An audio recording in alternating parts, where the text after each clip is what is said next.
तरह से अपराधियों में खौफ बैठा है पुलिस का। जब पुलिस को वैधानिक कार्रवाई करने के लिए छूट मिलेगी, निश्चित रूप से अपराधियों पे लगाम लगेंगी। पुलिस की पावर बढ़ा दी गई कि किसी भी तरह से लॉ एंड ऑर्डर मेंटेन करिए, अपराधियों में डर होना चाहिए। यदि भय का तत्व जो है नहीं रहेगा तो समाज बेलगाम हो जाएगा। उत्तर प्रदेश में अपराध पर लगाम लगी है, माफियाओं को मिट्टी में मिलाया गया है, ये दावा योगी सरकार करती है।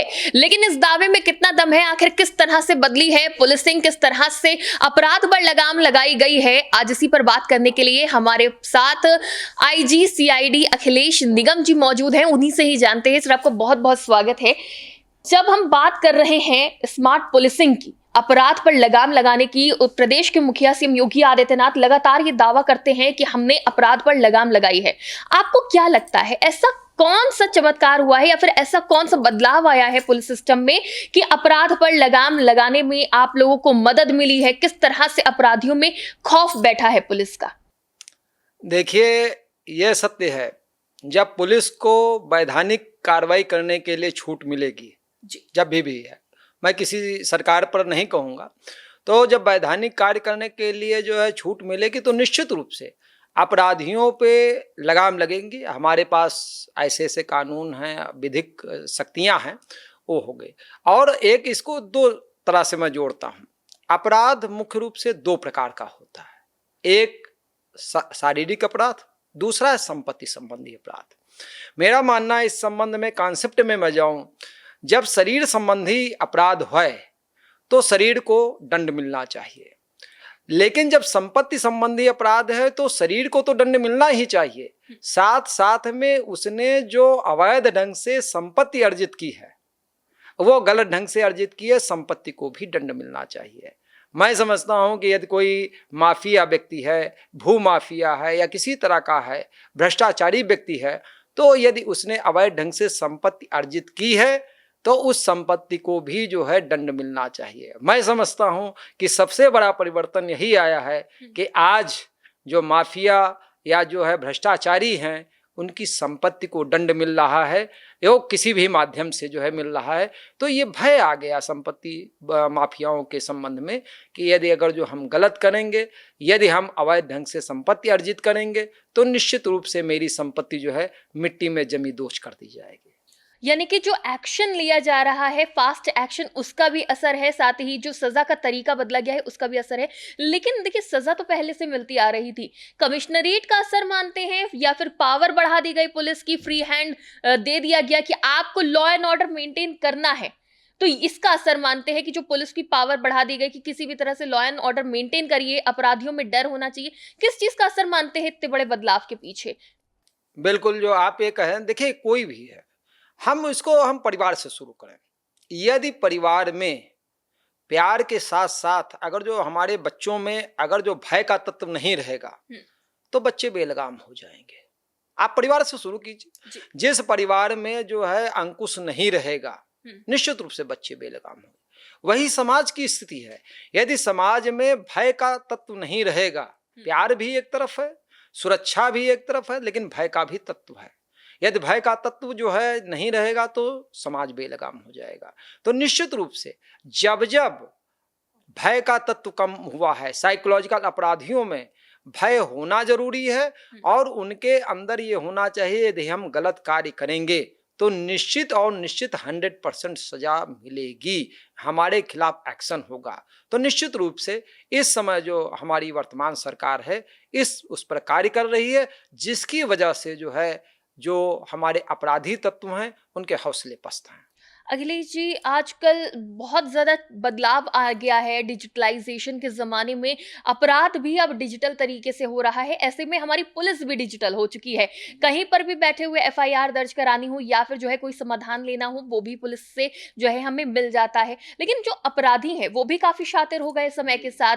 अब हम बैठे हैं लखनऊ में और दिल्ली में बैठा कोई व्यक्ति हमें फ़ोन पे ही ट्रैप कर लेता है, चाहे डिजिटल अरेस्ट हो या फिर जो है किसी भी तरीके का फ्रॉड हो ओटीपी के जरिए। तो जो साइबर फ्रॉड है उस पर लगाम लगाने के लिए पुलिस किस तरह से काम कर रही है और जनता को कैसे जागरूक कर रही है? बहुत आपने जो है ये प्रश्न किया, सार्थक प्रश्न किया। आज इस संबंध में अवेयरनेस की जरूरत है। मैं खासकर जो जेन जी के लिए मैं स्पेशली कहना चाहूँगा, यंगस्टर्स के लिए भी कहना चाहूँगा कि देखिए, हम लोग दो तरह की चीज़ें हैं। एक सेक्सटॉर्शन अपराध जो होता है डिजिटल में, और एक होता फाइनेंशियल फ्रॉड। अब दोनों से कैसे बचाव करें? एक तो हम पहले आते हैं सेक्सटॉर्शन पर। सेक्सटॉर्शन पे हम देखिए, जब हम किसी को मित्र बनाएं, हम ऐसे मित्र बनाते तो हम 3-4 बार मिलते हैं, उससे मिलने के बाद उसकी आदतें जानते हैं, वो कैसा है कैसा नहीं है, वो बनाते हैं। लेकिन जब हम डिजिटल मित्र बनाते हैं, हम उसके बारे में XYZ नहीं जानते। फेसबुक में किसी ने फ्रेंड रिक्वेस्ट भेजी, हमने तुरंत एक्सेप्ट कर ली, हम उसके बारे में जानते नहीं, वो कहाँ का रहने वाला, कहाँ का नहीं। चैट करते हैं, सोशल चैटिंग करते हैं। तो कृपया हमारी जो जितने भी जन जी के लोग हैं, यंगस्टर्स हैं, मैं कहूँगा कि आप कृपया सोशल फ्रेंडशिप उन्हीं लोगों से करिए जिनके बारे में अच्छी तरह जानते हो, बिना जाने हुए। और आप अपनी निजी बातें, निजी फोटो कदापि शेयर न करें, क्योंकि आजकल AI का ज़माना है। आपकी हो सकता है ठीक ठाक फोटो हो, AI के जरिए उसको ऐसा ट्विस्ट कर दिया कि वो जो है आपकी फोटो जो है मतलब जो अश्लील फोटो के रूप में, फिर उसी में वो जो है ब्लैकमेलिंग करते हैं कि मैं आपकी फ़ोटो, आपके जितने जो है कॉन्टैक्ट्स हैं, जितने फ्रेंड सर्किल हैं, सबको वो कर देंगे। तो आप समझ लीजिए कि आप जो है एक गिरफ्त में आ गए। तो मैं अपने खासकर जो है अपनी बहन बेटियों से कहना चाहूँगा कि स्पेशली जो है कि, और बच्चों से भी कहना चाहेंगे कि हनी ट्रैप के शिकार हो जाते हैं, या जो लोग भी है, तो मैं चाहूँगा कि आप लोग ये जो है सोशल चैटिंग में जो भी मित्र बनाएं, अच्छी तरह जानबूझकर बनाएं, जिनके बारे में आप जानते हो उनकी। और दूसरी चीज़, जो भी, मैं ये नहीं कहता हूँ कि आप प्यार न करें, मोहब्बत न करें, पहले भी होती रही, आज भी हो रही, आगे भी होगी, लेकिन अगले के बारे में अच्छी तरह जान लें कि वो कैसा व्यक्ति है, कैसा नहीं है। तो सोशल फ्रेंडशिप में तो इससे आप सेक्सटॉर्शन से बचेंगे जी। और यदि फाइनेंशियल फ्रॉड की बात, फाइनेंशियल फ्रॉड में मैं ये कहना चाहूँगा कि कुछ चीज़ों का ध्यान रखिए। जो बैंक में आपके अकाउंट्स हैं, उसके लिए अलग आप मोबाइल फ़ोन का इस्तेमाल करें, जो है उसको आप उससे रहे। और जो है नेट पे, और जो है जो उसके लिए आपका अलग नंबर रहे, और मोबाइल डेटा के लिए अलग नंबर रहेगा। आपके पास जो सबसे बड़ा मूल मंत्र मैं दे रहा हूँ, उससे आपको कतई कोई दिक्कत नहीं रहेगी। वो आप जो है मोबाइल डेटा के लिए मत इस्तेमाल करें। आप डिजिटल जो जिसके माध्यम से बैंकिंग कर रहे हैं, उसके लिए अलग मोबाइल सिम कार्ड रहे आपका, उसके लिए रहे। हाँ, एक चीज़ और मैं आपको बताऊं, मैं बेसिक्स पे बात करना चाहूँगा कि आपके पास, आपकी फैमिली के पास हो सकता है 4-5 आपके बैंक अकाउंट्स हैं। तो आप एक ऐसा बैंक अकाउंट रखिए जो डिजिटल पेमेंट के लिए हो। हर एक से डिजिटल पेमेंट मत करिए। जब आप हर एक अकाउंट को डिजिटल उससे जोड़ देते हैं, तब आपके अकाउंट में खुदा न खास्ता जो है आपका जो है OTP कहीं शेयर हो जाता है।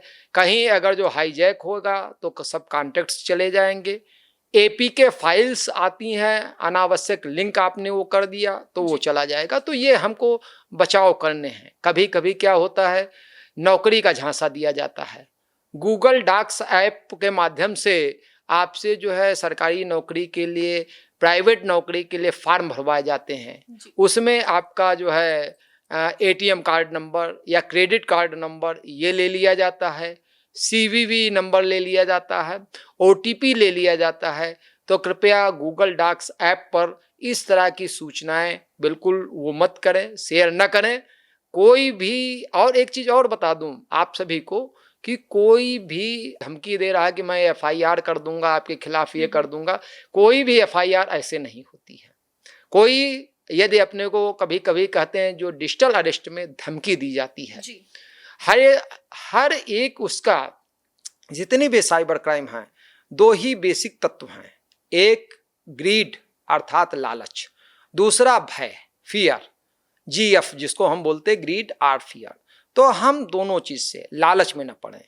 कभी भी हम अनावश्यक जो है भय लालच में ना पड़े, तो उससे मैं समझता हूँ काफ़ी कुछ चीज़ें वो रहेंगी। ये कुछ चीज़ों को हमें ध्यान रखना है, ओटीपी शेयर नहीं करना है, एटीएम कार्ड नंबर और ये सब नहीं करना है। एक ही अकाउंट से आप जो है डिजिटल पेमेंट करें। रही बात, कोई कहता है कि मैं बैंक ऑफिसर हूँ या कहता है कि मैं पुलिस ऑफिसर हूँ, आईबी का ऑफिसर, इस तरह का कोई धमकी दे, बिल्कुल आप उसकी धमकी में ना आइए।